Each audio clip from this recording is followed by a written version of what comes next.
सिद्धार्थ गीता श्रीमद् भगवत गीता अथ षोडशो अध्यायः।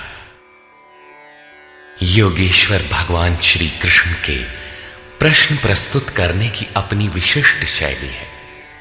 पहले वे प्रकरण की विशेषताओं का उल्लेख करते हैं जिससे पुरुष उसकी ओर आकर्षित हों। तत्पश्चात वे उस प्रकरण को स्पष्ट करते हैं। उदाहरण के लिए कर्म को लें। उन्होंने दूसरे अध्याय में ही प्रेरणा दी कि अर्जुन कर्म कर। तीसरे अध्याय में उन्होंने इंगित किया कि निर्धारित कर्म कर। निर्धारित कर्म है क्या? तो बताया यज्ञ की प्रक्रिया ही कर्म है। फिर उन्होंने यज्ञ का स्वरूप न बताकर पहले बताया कि यज्ञ आया कहां से और देता क्या है।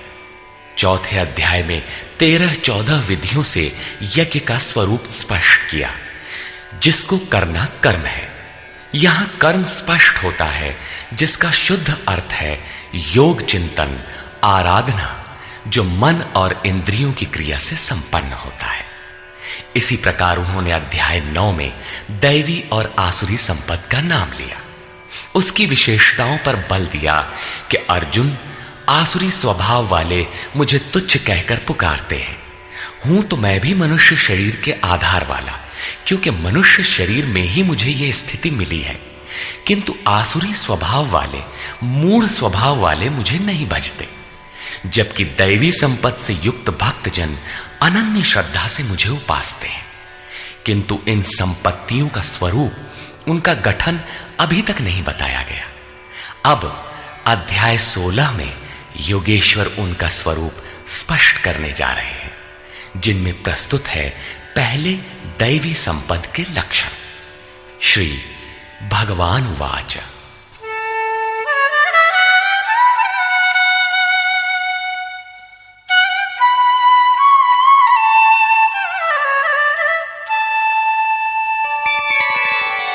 अभयं सत्व संशुद्धिर् ज्ञानयोग व्यवस्थितिः दानं दमश्च यज्ञश्च स्वाध्यायस्तप आर्जवम्।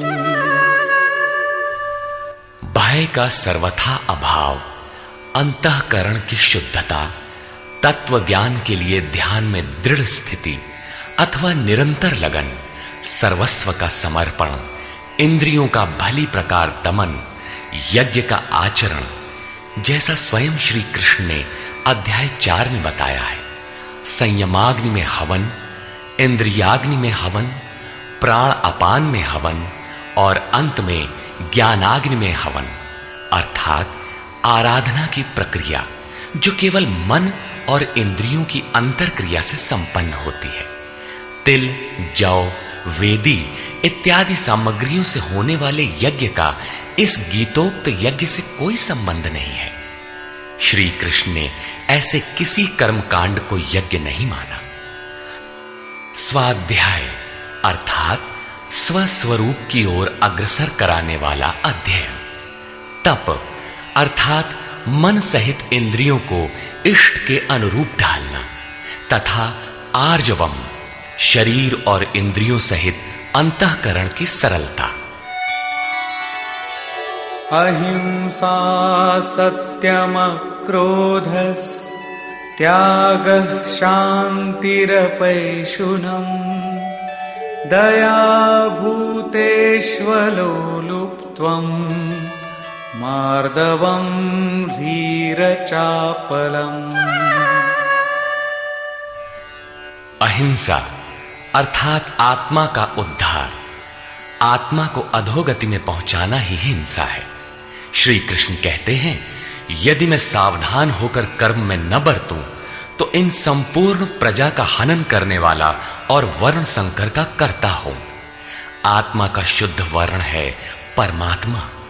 उसका प्रकृति में भटकना वर्ण संकर है, आत्मा की हिंसा है, और आत्मा का उद्धार ही अहिंसा है। सत्य, सत्य का अर्थ यथार्थ और प्रिय भाषण नहीं है। आप कहते हैं ये वस्त्र हमारा है, तो क्या आप सच बोलते हैं? इससे बड़ा झूठ और क्या होगा? जब शरीर आपका नहीं है, नश्वर है, तो इसे ढांकने का वस्त्र कब आपका है? वस्तुतः सत्य का स्वरूप योगेश्वर ने स्वयं बताया है कि अर्जुन, सत्य वस्तु का तीनों कालों में कभी अभाव नहीं है। यह आत्मा ही सत्य है, यही परम सत्य है। इस सत्य पर दृष्टि रखना, क्रोध का न होना, सर्वस्व का समर्पण, शुभाशुभ कर्म फलों का त्याग, चित्त की चंचलता का सर्वथा अभाव, लक्ष्य के विपरीत निंदित कार्यों को न करना, संपूर्ण प्राणियों में दया भाव, इंद्रियों का विषयों से संयोग होने पर भी उनमें आसक्ति का अभाव, कोमलता, अपने लक्ष्य से विमुख होने में लज्जा, व्यर्थ की चेष्टाओं का अभाव तथा तेजः क्षमा धृतिः शौचम् अद्रोहो नातिमानिता भवन्ति सम्पदं दैवीम् अभिजातस्य भारत। तेज जो एकमात्र ईश्वर में है, उसके तेज से जो कार्य करता है, महात्मा बुद्ध की दृष्टि पड़ते ही अंगुलीमाल के विचार बदल गए। ये उस तेज का ही परिणाम था जिससे कल्याण का सृजन होता है, जो बुद्ध में था। क्षमा, धैर्य, शुद्धि, किसी में शत्रु भाव का न होना, अपने में पूज्यता के भाव का सर्वथा अभाव, ये सब तो हे अर्जुन दैवी संपत्ति को प्राप्त पुरुष के लक्षण हैं। इस प्रकार कुल 26 लक्षण बताए, जो सब के सब तो साधना में परिपक्व अवस्था वाले पुरुष में संभव है और आंशिक रूप में आप में भी निश्चित है, तथा आसुरी संपत्ति से आप्लावित मनुष्यों में भी ये गुण है, किंतु प्रसुप्त रहते हैं, तभी तो घोर पापी को भी कल्याण का अधिकार है। अब आसुरी संपद के प्रमुख लक्षण बताते हैं।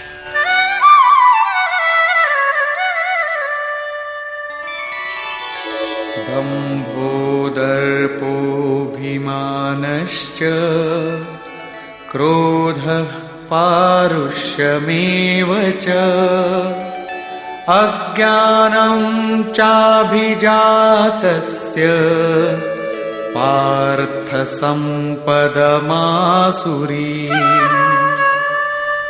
हे पार्थ, पाखंड, घमंड, अभिमान, क्रोध, कठोर वाणी और अज्ञान, ये सब आसुरी संपद को प्राप्त पुरुष के लक्षण हैं। दोनों संपदाओं का कार्य क्या है? दैवी संपद विमोक्षाय निबन्धायासुरी मता मा शुचः संपदं दैवी अभिजातोऽसि पांडव। इन दोनों प्रकार की संपदाओं में से दैवी संपत्ति तो विमोक्षाय, विशेष मोक्ष के लिए है, और आसुरी संपदा बंधन के लिए मानी गई है। हे अर्जुन, तू शोक मत कर, क्योंकि दैवी संपदा को प्राप्त हुआ है, विशेष मुक्ति को प्राप्त होगा, अर्थात मुझे प्राप्त होगा। वे संपदाएं रहती कहां हैं?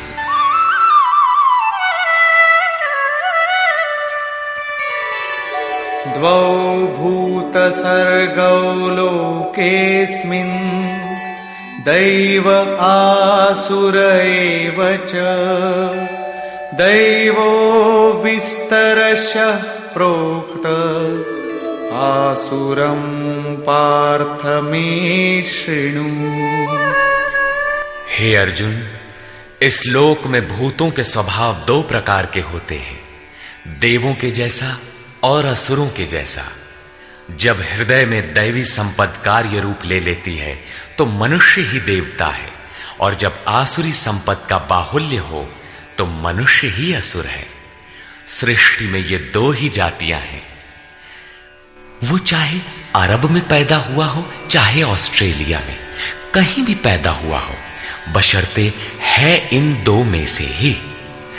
अभी तक देवों का स्वभाव ही विस्तार से कहा गया, अब असुरों के स्वभाव को मुझसे विस्तार पूर्वक सुन।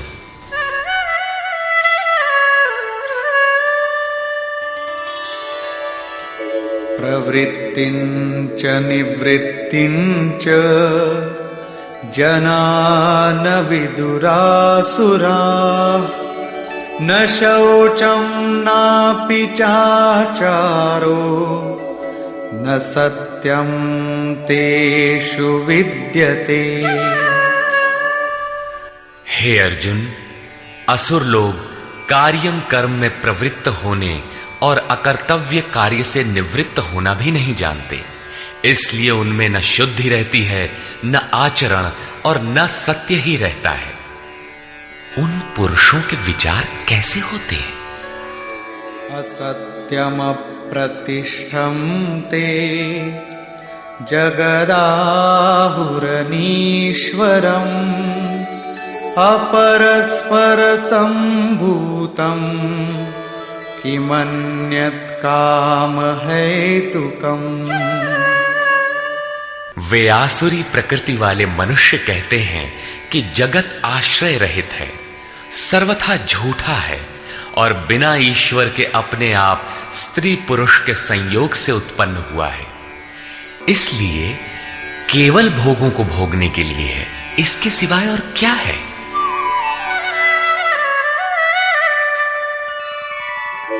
एतां दृष्टिमवष्टभ्य नष्टात्मानोऽल्पबुद्धयः प्रभवन्त्युग्रकर्माणः क्षयाय जगतो हिताः। इस मिथ्या दृष्टिकोण के अवलंबन से जिनका स्वभाव नष्ट हो चुका है, वे मंद बुद्धि अपकारी क्रूर कर्मी मनुष्य केवल जगत का नाश करने के लिए ही उत्पन्न होते हैं।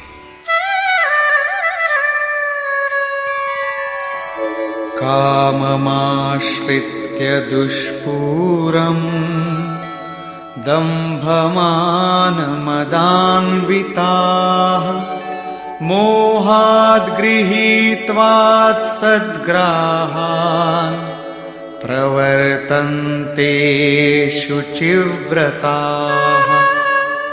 वे मनुष्य दंभमान और मद से युक्त हुए किसी भी प्रकार पूर्ण न होने वाली कामनाओं का आश्रय लेकर अज्ञान से मिथ्या सिद्धांतों को ग्रहण करके अशुभ तथा भ्रष्ट व्रतों से युक्त हुए संसार में बरतते हैं। वे व्रत भी करते हैं किंतु भ्रष्ट हैं।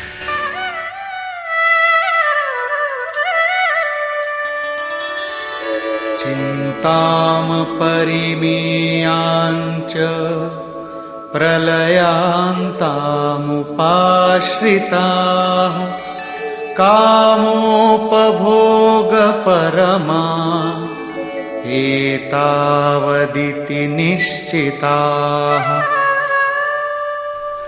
वे अंतिम श्वास तक अनंत चिंताओं को लिए रहते हैं और विषयों को भोगने में तत्पर वे बस इतना ही आनंद है ऐसा मानते हैं। उनकी मान्यता रहती है कि जितना हो सके भोग संग्रह करो, इसके आगे कुछ नहीं है।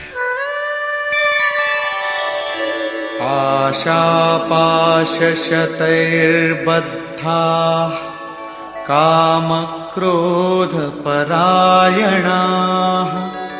ईहन्ते कामभोगार्थम् अन्यायेनार्थसंचयान्।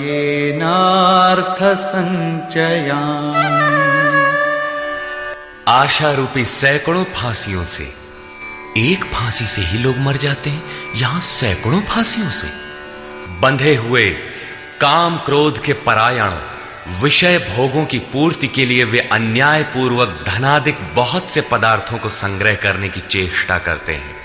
अतः धन के लिए वे रात दिन असामाजिक कदम उठाया करते हैं। आगे कहते हैं, इदमद्य मया लब्धम् इमं प्राप्स्ये मनोरथम् इदमस्तीदमपि मे भविष्यति पुनर्धनम्। वे सोचते हैं कि मैंने आज ये पाया है, इस मनोरथ को प्राप्त करूंगा, मेरे पास इतना धन है और फिर भी इतना हो जाएगा।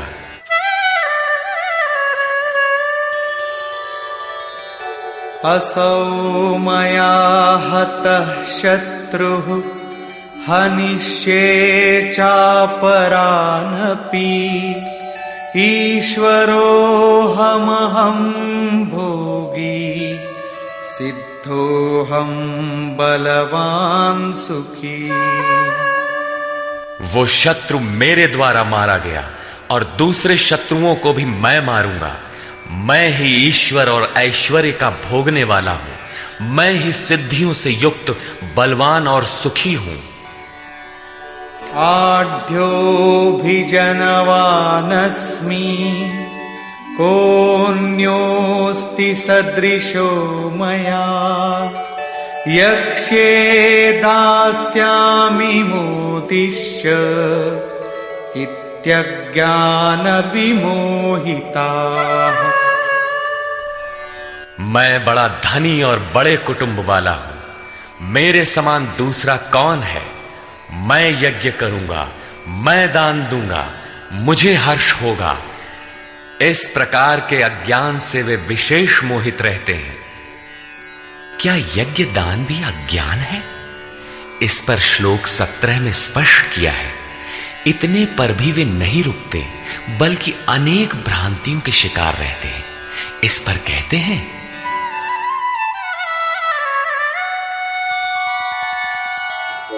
अनेक चित्त विभ्रांता मोहजाल समावृताः प्रसक्ताः कामभोगेषु पतन्ति नरकेषु च। अनेक प्रकार से भ्रमित हुए चित्त वाले, मोह जाल में फंसे हुए, विषय भोगों में अत्यंत आसक्त, वे आसुरी स्वभाव वाले मनुष्य अपवित्र नरक में गिरते हैं। आगे श्री कृष्ण स्वयं बताएंगे कि नरक क्या है। आत्मसंभाविता स्तब्धा धनमानमदान्विता यजन्ते नाम यज्ञैस्ते दम्भेना विधिपूर्वकम्। अपने आप को ही श्रेष्ठ मानने वाले, धन और मान के मद से युक्त होकर वे घमंडी मनुष्य शास्त्र विधि से रहित केवल नाम मात्र के यज्ञों द्वारा पाखंड से यजन करते हैं। क्या वही यज्ञ करते हैं जैसा श्री कृष्ण ने बताया है? नहीं, उस विधि को छोड़कर करते हैं, क्योंकि विधि योगेश्वर ने स्वयं बताया है। अध्याय 4/24, 33 तथा अध्याय 6/10 से 17 तक।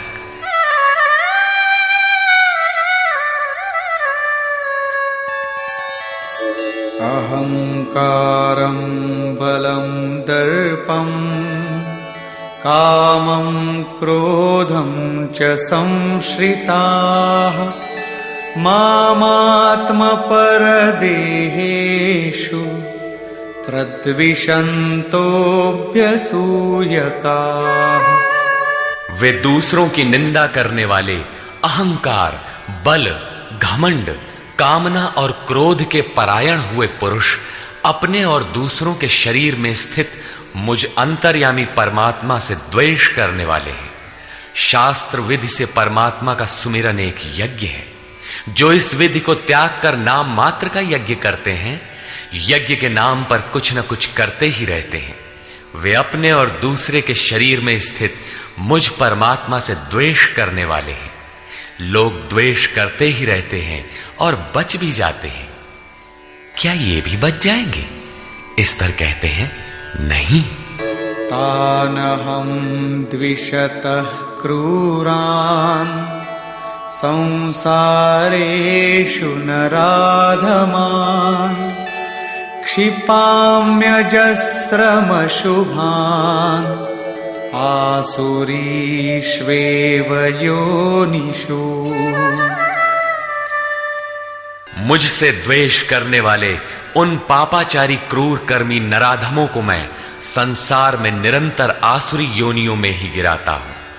जो शास्त्र विधि को त्याग कर यजन करते हैं वे पाप योनि है, वही मनुष्यों में अधम है। इन्हीं को क्रूर कर्मी कहा गया है, अन्य कोई अधम नहीं है। पीछे कहा था ऐसे अधमों को मैं नरक में गिराता हूं, उसी को यहां कहते हैं कि उन्हें अजस्र आसुरी योनियों में गिराता हूं। यही नरक है। साधारण जेल की यातना भयंकर होती है और यहां अनवरत आसुरी योनियों में गिरने का क्रम कितना दुखद है। अतः दैवी संपद के लिए प्रयत्नशील रहना चाहिए। आसुरीं योनिमापन्ना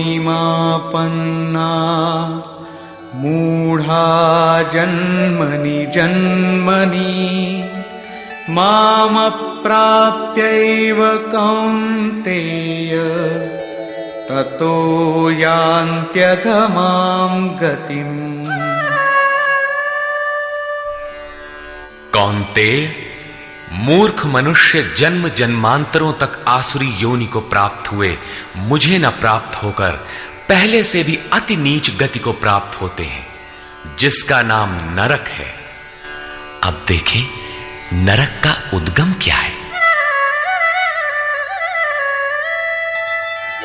त्रिविधं नरकस्येदं द्वारं नाशनमात्मनः कामः क्रोधस्तथा लोभस्तस्मादेतत्त्रयं त्यजेत्।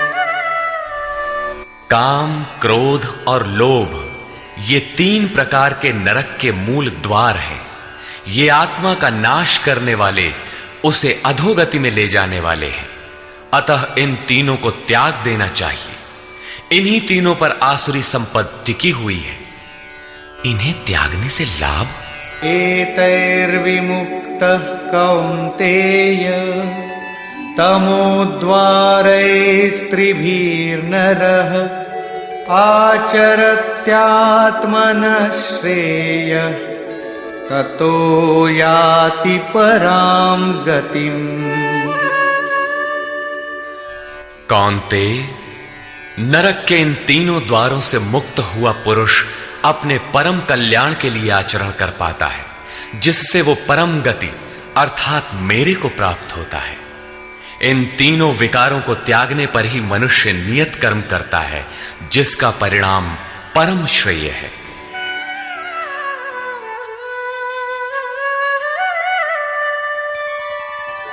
यः शास्त्रविधिमुत्सृज्य वर्तते कामकारतः न स सिद्धिमवाप्नोति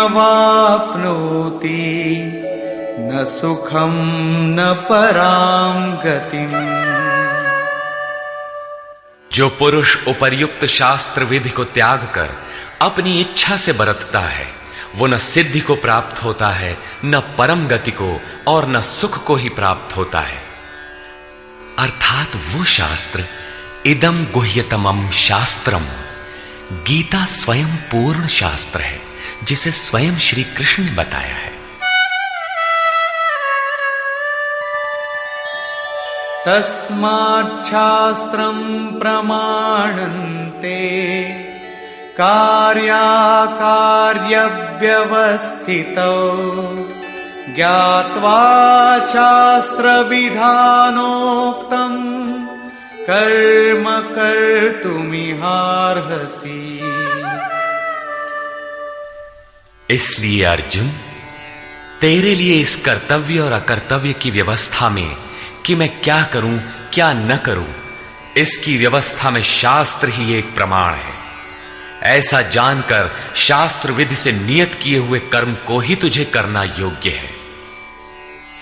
अध्याय 3 में भी योगेश्वर श्री कृष्ण ने नियतम कुरु कर्म त्वम, नियत कर्म पर बल दिया और बताया कि यज्ञ की प्रक्रिया ही वो नियत कर्म है और वो यज्ञ आराधना की विधि विशेष का चित्रण है जो मन का सर्वथा निरोध करके शाश्वत ब्रह्म में प्रवेश दिलाता है। यहां उन्होंने बताया कि काम, क्रोध और लोभ नरक के 3 प्रमुख द्वार हैं। इन तीनों को त्याग देने पर ही उस कर्म का अर्थात नियत कर्म का आरंभ होता है, जिसे मैंने बार बार कहा, जो परम श्रेय, परम कल्याण दिलाने वाला आचरण है। बाहर सांसारिक कार्यों में जो जितना व्यस्त है उतना ही अधिक काम, क्रोध और लोभ उसके पास सजा सजाया मिलता है। कर्म कोई ऐसी वस्तु है कि काम, क्रोध और लोभ को त्याग देने पर ही उसमें प्रवेश मिलता है, कर्म आचरण में ढल पाता है। जो उस विधि को त्याग कर अपनी इच्छा से आचरण करता है उसके लिए सुख, सिद्धि अथवा परम गति कुछ भी नहीं है। अब कर्तव्य और अकर्तव्य की व्यवस्था में शास्त्र ही एकमात्र प्रमाण है। अतः शास्त्र विधि के ही अनुसार तुझे कर्म करना उचित है और वो शास्त्र है गीता।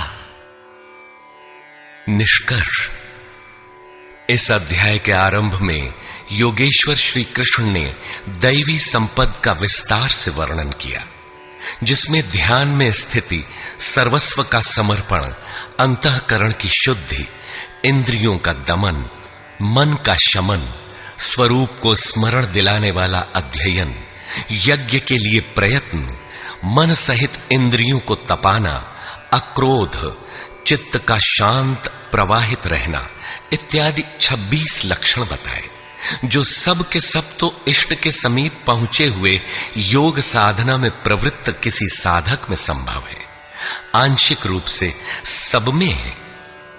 तदनंतर उन्होंने आसुरी संपद में प्रधान 4-6 विकारों का नाम लिया, जैसे अभिमान, दंभ, कठोरता, अज्ञान इत्यादि, और अंत में निर्णय दिया कि अर्जुन, दैवी संपत्तो विमोक्षाय, पूर्ण निवृत्ति के लिए है, परम पद की प्राप्ति के लिए है, और आसुरी संपद बंधन और अधोगति के लिए है। अर्जुन, तू शोक न कर, क्योंकि तू दैवी संपत्ति को प्राप्त हुआ है। ये संपदाएं होती कहां हैं? उन्होंने बताया कि इस लोक में मनुष्यों के स्वभाव 2 प्रकार के होते हैं, देवताओं जैसा और असुरों जैसा। जब दैवी संपत्ति का बाहुल्य होता है तो मनुष्य देवताओं जैसा होता है, और जब आसुरी संपत्ति का बाहुल्य होता है तो मनुष्य असुरों जैसा है। सृष्टि में बस मनुष्यों की 2 ही जाति हैं, चाहे वह कहीं पैदा हुआ हो, कुछ भी कहलाता हो। तत्पश्चात उन्होंने आसुरी स्वभाव वाले मनुष्यों के लक्षणों का विस्तार से उल्लेख किया। आसुरी संपत्ति को प्राप्त पुरुष कर्तव्य कर्म में प्रवृत्त होना नहीं जानता और अकर्तव्य कर्म से निवृत्त होना नहीं जानता। वह कर्म में जब प्रवृत्त ही नहीं हुआ तो न उसमें सत्य होता है, न शुद्धि और न आचरण ही होता है। उसके विचार में जगत आश्रय रहित, बिना ईश्वर के, अपने आप स्त्री पुरुष के संयोग से उत्पन्न हुआ है। अतः केवल भोग भोगने के लिए है, इससे आगे क्या है? यह विचार कृष्ण काल में भी था, सदैव रहा है। केवल चार्वाक ने कहा हो ऐसी बात नहीं है। जब तक जनमानस में दैवी आसुरी संपद का उतार चढ़ाव है तब तक रहेगा।